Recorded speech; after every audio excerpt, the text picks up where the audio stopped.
Sponsored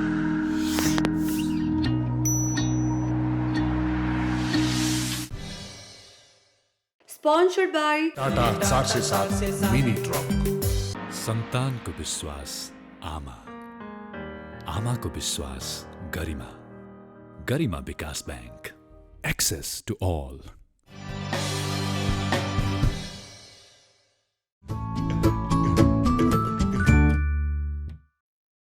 दर्शकवृन्द नमस्कार। News 24 टेलिभिजनबाट प्रत्येक दिन प्रसारण हुँदै आएको कहिले खुल्छ विद्यालयको यो 29औं श्रृङ्खलामा यहाँलाई हार्दिक स्वागत गर्दछु। आज पनि हामी पालिकाका अध्यक्षज्यूहरू हुनुहुन्छ, उहाँहरूसँग यो विद्यालय, विद्यार्थी र शिक्षकको अभिभावकको चासो राख्नेछौँ। हामीसँग आज गोकुल गङ्गा गाउँपालिका रामेछापका अध्यक्ष हुनुहुन्छ खड्ग बहादुर सुनारज्यू। म यहाँलाई सर्वप्रथम स्वागत गर्न चाहे खड्ग सर। थ्यांक यू, धन्यवाद। त्यसै गरी आजको छलफलमा हामीसँग हुनुहुन्छ युधिष्ठिर खड्का सर हुनुहुन्छ, उहाँ चाहिँ दोलखा जिल्लाको बिगु गाउँपालिकाका अध्यक्ष हुनुहुन्छ। यहाँलाई स्वागत छ अध्यक्ष। नमस्कार। त्यसै गरी आजको छलफलमा हामीसँग गौरीशङ्कर गाउँपालिका दोलखाका अध्यक्ष हुनुहुन्छ स्वयं बहादुर खड्काज्यू। यहाँलाई स्वागत छ सर। धन्यवाद, नमस्कार। म आजको छलफल सुरु गर्न चाहे युधिष्ठिर खड्का सरबाट। युधिष्ठिर सर बिगु गाउँपालिका दोलखाका अध्यक्ष हुनुहुन्छ। यो बीचमा तपाईहरुले यो सिकाइलाई गर्नुभएको, सिकाइ उपलब्धि हासिल गर्नका लागि गर्नुभएका प्रयत्नहरू केही छन् भने सुनाइदिनुस् न।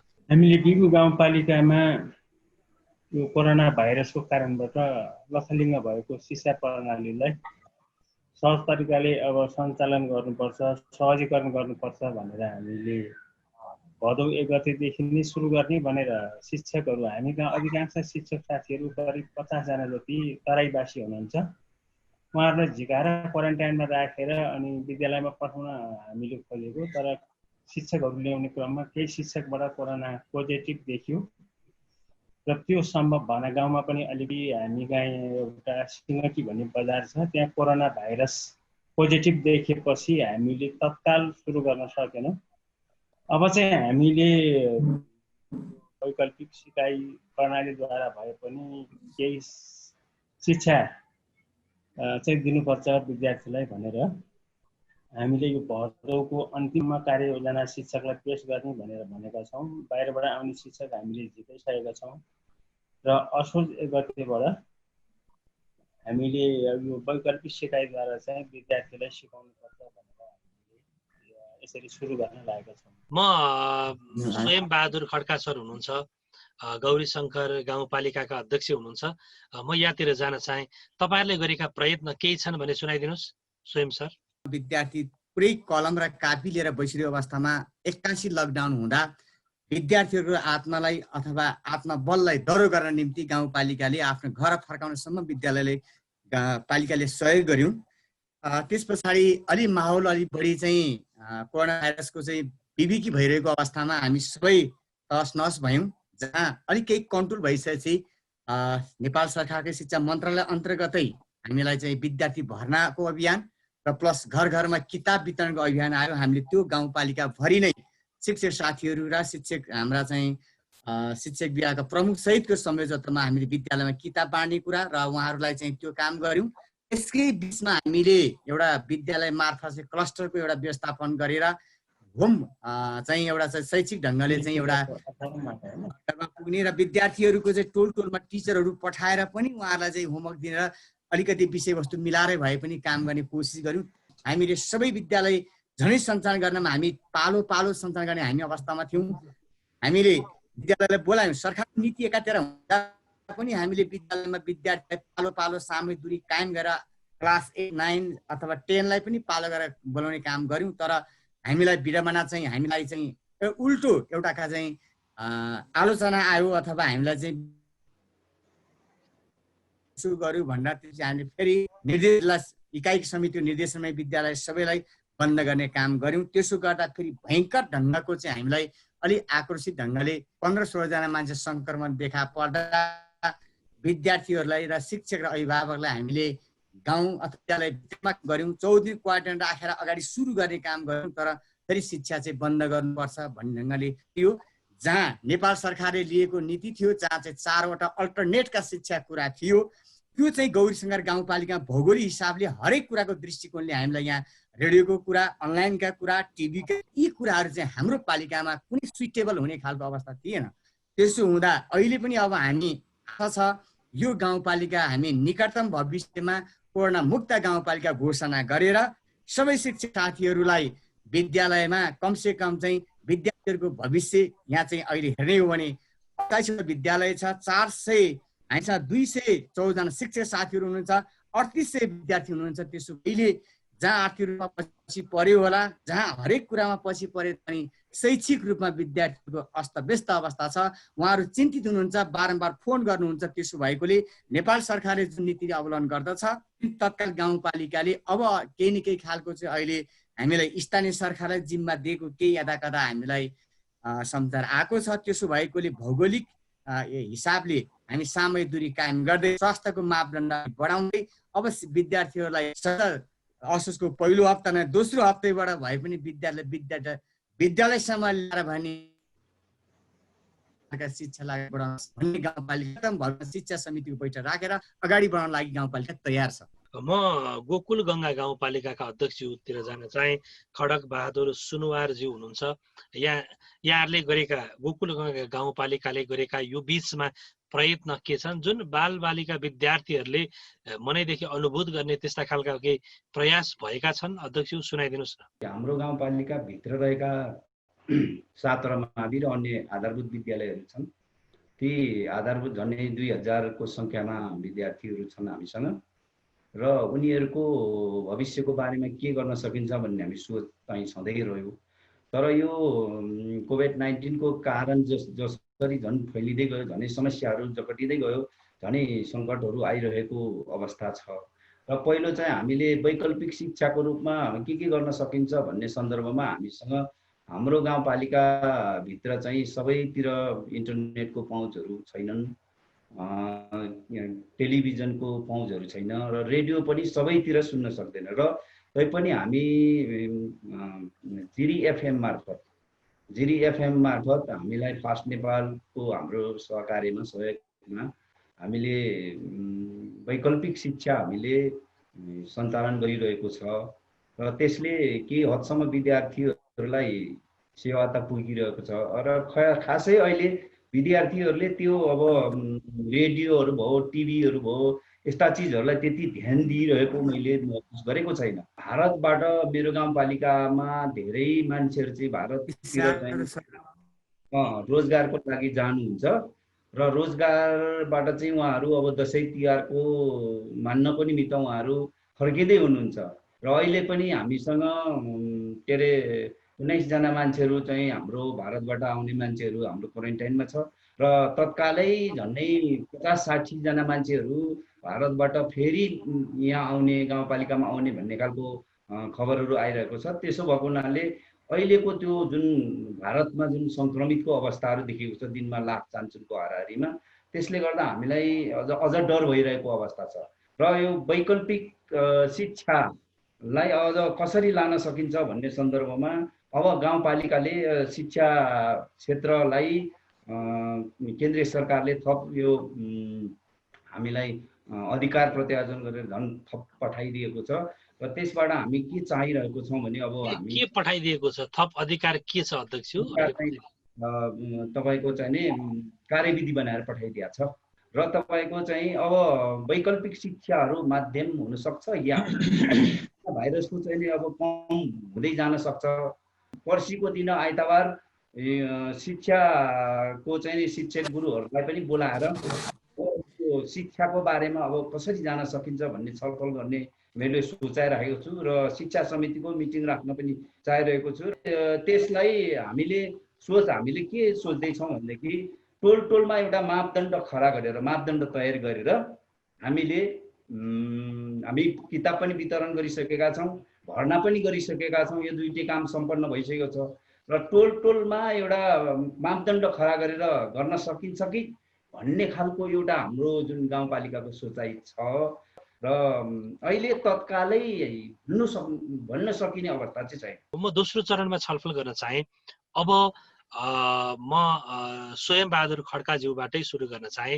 अब विद्यालय खोल्नका लागि चाहिँ अवस्था के छ, सम्भावना के छ, कसरी खुल्न सक्छ?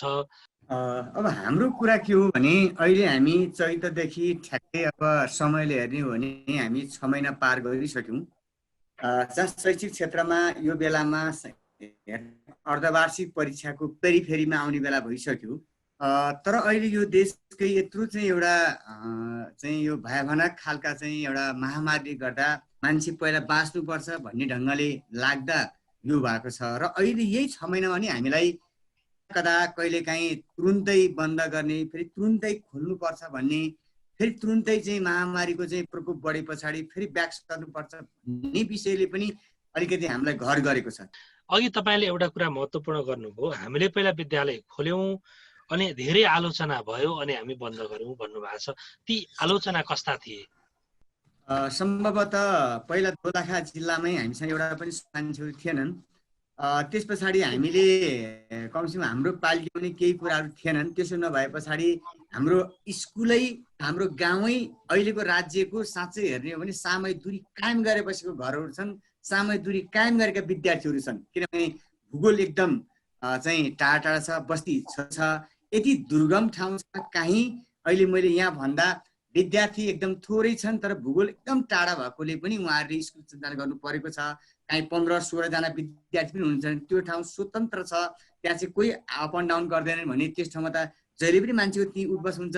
हामीले विद्यालयका शिक्षक साथीहरूलाई एकदम टोलमा गएर उहाँहरूका चाहिँ हामीले किताब बाँडिरहेका छौँ, भर्ना गरेका छौँ। टोलमा गएर विद्यार्थी बटुलेर कमसेकम सामूहिक दूरी कायम र होमवर्क दिने, जहाँ त्यो होमवर्क 1 हप्ताभित्र यति गर्ने भन्ने ढङ्गले हामीले त्यसलाई पनि फेरि अलिकति महामारीको अलिक बढी बढ्यो। त्यसपछि हामीले ठ्याप्पै गौरीशङ्कर गाउँपालिकामा अहिले चाहिँ शैक्षिक कुराहरूलाई अलिक केही कुराहरू चाहिँ हामी स्थगित गरौँ, जहाँ चाहिँ पहिला बचौँ, त्यसपछि मात्रै हामी पैसा सुरु गरौँ भने हामीले झन्डै यो चाहिँ साउनको लास्ट झन्डै 30 गतेदेखि यता चाहिँ आजको मितिसम्म हामीले ती कुरा अगाडि बढाउन सकेनौँ। तर अब चाहिँ हामी तुरुन्तै यो गर्न भइसकेको अवस्था छ। अब हामी गौरीशङ्कर गाउँपालिकामा आजकै हिसाबले हेर्ने हो भने अब कोरोना चाहिँ हामीसँग चाहिँ एकदम उन्मूलन भएको अथवा गाउँपालिका भनेर भन्न सक्छौँ। 1 जना मात्रै PCR गरेको पठाएका छौँ, उहाँ बाहेक हामीसँग ती चाहिँ सङ्क्रमित व्यक्तिहरू हुनुहुन्न। तर जो सङ्क्रमित हुनुहुन्छ त्यस दिन उहाँहरूको लक्षण देखा परेन। युधिष्ठिर सरतिर जान चाहे। युधिष्ठिर सर, उहाँ चाहिँ बेगु गाउँपालिका दोलखाका अध्यक्ष हुनुहुन्छ। अब विद्यालय कसरी खुल्न सक्छ युधिष्ठिर सर? अझै विद्यालय खोल्नको लागि गाउँमा त्रास छ, कोरोनाको त्रास जारी नै छ। हामीले PCR को लागि हिजो मात्रै 24 जनाको रिपोर्ट पठाएका छौँ। अझै पनि 1 जना 5 वर्षको बालक हाम्रो यो बिगु गाउँपालिकामा आइसोलेसनमा हुनुहुन्छ, उहाँको रिजल्ट आउन बाँकी नै छ। र गाउँका अधिकांश व्यक्तिहरू, दाजुभाइहरू के भन्नुहुन्छ भने बाँच्यो भने छोराछोरीले पढाउँला, मर्यो भने किन पढाउने, अहिले नै किन यसरी शिक्षक ल्याएर हामीले रोग भित्राउन लागेको भन्ने खालको जनगुनासो सधैँ छ। त्यसको बावजुद अब राज्यको नीति नियम र त्यो जनगुनासो सम्बोधन कसरी गर्नु भएको छ युधिष्ठिर सर? त्यो जनगुनासो सम्बोधन चाहिँ कसरी गर्नु भएको छ? उहाँहरूलाई हामीले के भनेको छौँ भने अब यो लास्ट भर्खरै मात्रै हिजो मात्रै हामीले कोरोनाको हामीले टेस्ट गर्न पठाएका छौँ। यी टेस्ट गर्न पठाएका सबै नेगेटिभ आयो भने हामी तुरुन्तै अब सुरु गरौँ। र यदि यो भित्र पनि अब पोजिटिभ देखा पर्यो भने अर्को चरणमा हामी टेस्टमा पठाउँछौँ। तपाईँहरू ढुक्का हुनुहोस्, हामीले बाहिरबाट आउने शिक्षकहरूलाई चाहिँ क्वारेन्टाइनमा राखेर उहाँहरूलाई चाहिँ कोरोना भाइरसको पोजिटिभ नेगेटिभ टेस्ट गरेर मात्रै हामीले पठाएका छौँ भनेर उहाँहरूले चाहिँ त्यसरी चित्त बुझाइरहेको अवस्था छ। र विद्यार्थी अब विद्यालयमा गएर कक्षागत रूपमा पढाउन सक्ने अवस्था छैन। हामी असोज 1 गतेदेखि चाहिँ उहाँहरूलाई चाहिँ स्कुलमा प्रत्येक कक्षाको पालोसँग बोलाएर सामाजिक दूरी कायम राखेर प्रत्येक विद्यार्थीलाई होमवर्क दिँदै पठाउँदै त्यो चेक गर्ने पद्धति चाहिँ गर्नुपर्छ भनेर सबै शिक्षक साथीहरूलाई हामीले त्यही अनुसारले भनेका छौँ। र त्यो अनुसारले एकचोटि गर्छौँ। त्यसमा पनि हामीले कुनै पनि कोरोनाको केही लक्षण देखा पर्यो भने त्यो पनि अवरोध हुने मैले देखेको छु। अझै पनि हामी कहाँ निर्मूल भइसकेको छैन। बिगु गाउँपालिकामा 37वटा विद्यालय छ सर। त्यसमा करिब 4200 विद्यार्थी हुनुहुन्छ, 196 जना शिक्षक हुनुहुन्छ र शिक्षक सङ्ख्या एकदम कम छ, 82 जना करिब शिक्षक पुग्दैन। विद्यार्थी सङ्ख्याको अनुपातमा शिक्षक दरबन्दी छैन। हिजोको दिनमा दुर्गममा नबसेर सुगममा शिक्षक बस्ने पद्धतिले गर्दाखेरि अहिले दुर्गममा शिक्षक अब हाम्रो गाउँपालिकामा एकदम कम हुनुहुन्छ र दोलखा जिल्लामा सबभन्दा शिक्षाको गुणस्तर नभएको र खस्केको बिगु गाउँपालिकै हो र यसमा शिक्षक दरबन्दीको अभावले गर्दाखेरि नै यो स्थिति हुन गएको भन्ने चाहिँ मैले महसुस गरेको छु। हुन्छ अध्यक्ष। अब तपाईको भनाइअनुसार असोज 1 देखि विद्यालय खोल्ने सम्भावना प्रबल देखियो बिगु गाउँपालिकामा, हैन? हजुर। हुन्छ, म आउँछु यहाँसँग। म गोकुल गङ्गा गाउँपालिकाका अध्यक्ष हुनुहुन्छ खड्ग बहादुर सुनवारज्यू हुनुहुन्छ, यहाँतिर जान चाहे। खड्ग सर, अब विद्यालय खोल्नका लागि तपाईहरुले देखेका जटिलताहरू के छन्, व्यवधानहरू के छन् र सहजता के छन् र विद्यालय कहिले खुल्न सक्छ? कोरोना भाइरस चाहिँ हाम्रो बस्ती स्तरमा संक्रमण भएको छैन अहिलेसम्म र जसरी हामी भारतबाट ल्याउने मान्छेहरूलाई यहाँ क्वारेन्टाइनमा व्यवस्था गर्ने हाम्रो लक्ष्य छ र गरिरहेको छौँ अहिलेसम्म। र मुख्य चाहिँ अब हामीले पर्सिको दिन चाहिँ आइतबार हामीले शिक्षक गुरुहरूलाई चाहिँ हामीले बैठक बोलाउँदैछौँ र त्यो पछाडि अब यो संक्रमण चाहिँ वृद्धि हुन नसक्ने स्थिति भयो भने, घट्दै जाने स्थिति भयो भने अब तत्कालै हामी विद्यालय सञ्चालन गर्ने एउटा आधार खडा गर्ने हाम्रो लक्ष्य छ। होइन भने अब वैकल्पिक रूपमा हामीले टोलमा गएर चाहिँ अब के अरे होमवर्कहरू दिने, यस्तो पालो गरेर दूरी कायम गरेर त्यो अवस्थाहरू सिर्जना गर्नुपर्छ भन्ने हाम्रो सोचाइ छ। त्यही आधारमा हामीले बैठक पनि बोलाउन लागेका छौँ र यसलाई हामीले अहिले भन्न सकिने अवस्था छैन। अब केही दिन पछाडि हेरौँ यो कन्डिसन के हुन्छ। यो दसैँ र तिहारले गर्दा झनै समस्याहरू आउन सक्छ भन्ने हामीलाई एकदमै डर लागिरहेको अवस्था छ। म स्वयं बहादुर खड्काज्यूतर्फ जान चाहे। अघि केही कुरा राख्दै हुनुहुन्थ्यो, तपाईका केही जटिलताका विषयमा, अप्ठ्याराका विषयमा कुरा गर्दै हुनुहुन्थ्यो। स्वयं बहादुर खड्काज्यू, अहिले मेरो भनाइ के हो भन्दा अब साँच्चै सबैको सोच चाहिँ सकारात्मक हुनु पर्यो। के मानेमा भन्दा सबैको सोच अब हामी यो चाहिँ उन्मूलन हुन्छ, योबाट हामीले चाहिँ मुक्ति पाउँछौँ भनेर हामी सबैको सोच चाहिँ सकारात्मक हुने गयो भने त्यसलाई जित्न सक्छौँ, हामी पढाउन सक्छौँ, हामी उद्योग धन्दा कलकारखाना विकास गर्न सक्छौँ। किनभने हिजोको बन्दको अवस्थामा पनि हामीले कृषिका कुरा, उद्योग धन्दा कुरा, कलकारखाना कुरा चलाउँदै आएका हौँ हाम्रा गाउँमा चाहिँ। तर ठुल्ठुलाहरू नचलेको होला एक ठाउँमा छ। तर अब मेरो भनाइ के हो भन्दा माथिदेखि नै शिक्षा मन्त्रालयदेखि नै, हाम्रा शिक्षा इकाइदेखि नै, गाउँपालिकाको शिक्षा समितिसम्म अब विद्यार्थीको भविष्यमाथि हामीले अलिकति केही परिवर्तनुपर्छ भनेर माथिबाटकै सर्कुलर आयो भने सर्कुलरले हामीलाई के गर्छ, त्यसले राहत पुर्याउँछ। अब स्कुल खुल्यो, अब हामीसँग यो चाहिँ कोरोना चाहिँ कम भयो भन्ने मनोबल बढ्दै जान्छ र केही खालका शैक्षिक अहिलेको पाठ्यक्रमलाई पनि केही खालका चाहिँ अलिक सटिङ गरेर थोरैले भए पनि लानुपर्छ भन्ने पनि यता कता आइरहेको छ। समय पनि हाम्रा झन्डै अब 1/3 समय अब लगभग गइसकेको छ। त्यसो भएकोले त्यो ढङ्गले लान सकिन्छ। तर यो महामारी अहिले हामी यो अवस्थामा छौँ, भोलि एकदम बिगार फैल्यो भने तत्काल बन्द गर्नुपर्ने हुनसक्छ। हामी हामीले आँट्यौँ होइन, राज्यले आँट्यो, सरकारले आँट्यो, शिक्षा मन्त्रालयले आँट्यो, तुरन्त शिक्षकहरूलाई साउन 15बाट भर्ना गरा, भदौ 1बाट पढाइ सुरु गरा भनेपछि हामी त्यहीमा लाग्यौँ। हाम्रो शिक्षकहरू आए, क्वारेन्टाइन बसे, 14 दिन पुरा गरी स्कुल पुगे, तब फेरि स्कुल बन्द भएपछि फेरि घर फर्किनु थाल्छ सरहरू। समस्या यहाँ पनि छ। अब अहिले फेरि दसैँ आइरहेछ, तिहार आइरहेको होला। त्यो दसैँ त्यो तिहार विगत जस्तो त नहोला, तर पनि केही मान्छे आवत जाँदा फेरि सङ्क्रमण फेरि थपिँदा होइन, प्रश्न यहाँ छ। त्यसो भएकोले मेरो भनाइ भनेको सकारात्मक सोच ढङ्गले जाउँ। यदि हामी सबैले, जिल्लाले अथवा मन्त्रालयले अथवा सङ्घ प्रदेश र स्थानीय सरकार सबै तिनै तहले अब स्कुल सञ्चालन गर्नुपर्छ, सामग्री कायम गर्नुपर्छ, स्वास्थ्यको मापदण्ड गरेर विद्यार्थी भविष्यमाथि हामीले एकदम अगाडि बढाउनुपर्छ भन्ने ढङ्ग भयो भने साँच्चै जहाँसुकै स्कुल लाग्न सक्छ। होइन तैँले के गर्छस् मात्रै भन्ने ढङ्गले एउटा पालिकाले, एउटा चाहिँ जिल्लाले मात्रै यसलाई चाहिँ आँट गर्नुभन्दा मेरो भनेको माथिदेखि नै त्यसलाई एउटा चाहिँ कार्यनीति विधि बनेर आउनुपर्छ। हुन्छ अध्यक्ष, यहाँ लगायत यहाँहरू 3जनालाई यो महत्त्वपूर्ण समय दिनुभयो, धेरै धेरै धन्यवाद। दर्शकबिन आज हामीले 3 जना पालिका अध्यक्षज्यूहरूसँग छलफल गऱ्यौँ। कहिले खुल्छ विद्यालयको विशेष श्रृङ्खलामा 29औं श्रृङ्खला थियो। बागमती प्रदेशका दोलखा र रामेछाप जिल्लाका अध्यक्षज्यूहरू हुनुहुन्थ्यो। उहाँहरूको भनाइअनुसार विद्यालय खोल्नका लागि जटिलता छ पनि र छैन पनि।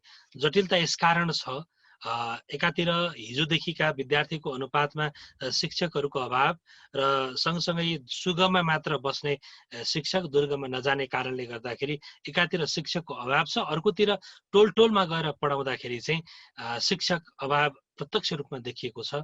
अर्को भवनहरू अभाव होलान्, अरू धेरै जटिलता होलान्, तर पनि आँट गर्नुपर्छ, सकिन्छ, सम्भव छ। हामी कोरोनालाई जितेर अगाडि बढ्ने हो भनेर स्वयंबहादुर खड्काज्यूले जसरी अन्तिममा राख्नुभयो, त्यसका लागि सङ्घीय सरकार र प्रदेश सरकारले नीतिगत रूपमा उहाँहरूलाई पनि नेतृत्वलाई, पालिका नेतृत्वलाई पनि अझ सबल बनाउन आवश्यक छ र यसका लागि चाहिँ सङ्घ र प्रदेश सरकारले भर्ती गर्नुपर्ने आवश्यकता पनि उहाँहरू देख्नुहुन्छ। यो भन्दै आजको छलफलमा उपस्थित अतिथिज्यूहरूलाई धेरै धेरै धन्यवाद दिँदै असोज 1 गतेदेखि उहाँहरूको भनाइअनुसार विद्यालय खोल्न सकिन्छ, त्यसको तयारीमा छौँ भनिरहँदा विद्यालय खुलोस्, असोज 1 देखि विद्यार्थीहरूले पढ्ने अवसरहरू प्राप्त गर्नुहोस्, हामी पनि यो कामना गर्छौँ। आजको लागि छलफल यति नै। हामी भोलि फेरि 30औं श्रृङ्खला लिएर आउनेछौँ। तबसम्मका लागि नमस्कार।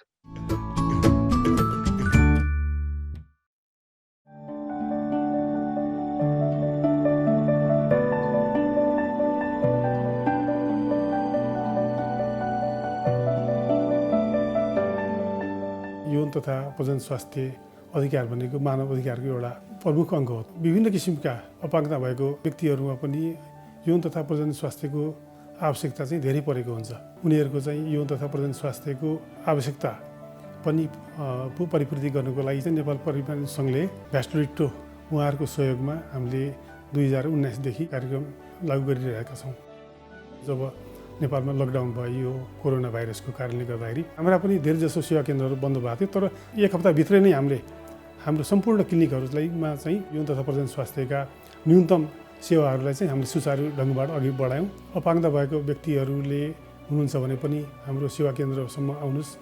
हामीले चाहिँ तपाईँहरूलाई एकदम मैत्रीबद्ध ढङ्गले हाम्रा सेवाकर्मीले सेवा दिने भन्नेमा कुनै पनि किसिमको दुईमत हुन सक्दैन।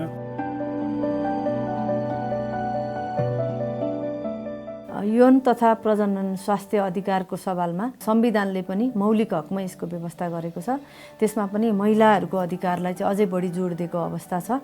समग्र यौन तथा प्रजनन स्वास्थ्य अधिकारको सुनिश्चितताको लागि राज्यले जति पनि ऐन कानुनहरू नयाँ बनाउँछ, पुरानोलाई संशोधन गर्छ र कतिपय नीतिहरू पनि लिएर आएको छ। त्यो अनुसार चाहिँ अपाङ्गता भएका महिलाहरूको लागि चाहिँ विशेष कार्यक्रमहरू ल्याइनु आवश्यकता छ। म आदित्य राई, अपाङ्ग तथा समलिङ्गी अधिकारकर्मी। समाजमा म जस्तै थुप्रै समानताकृत समुदायको व्यक्तिहरू दोहोरो तेह्रो लालछानाबाट विविध बोकिरहनु परेको छ, जसका कारण हाम्रा समुदायका व्यक्तिहरू यौन तथा प्रजनन स्वास्थ्य सेवाबाट वञ्चित रहनु परेको छ। यसै कारणलाई मध्यनजर गर्दै नेपाल परिवार नियोजन सङ्घले हाम्रा समुदायका लागि लालछाना रहित यौन तथा प्रजनन स्वास्थ्य सेवा उपलब्ध गराइरहेकोमा सङ्घप्रतिमा आभारी छु।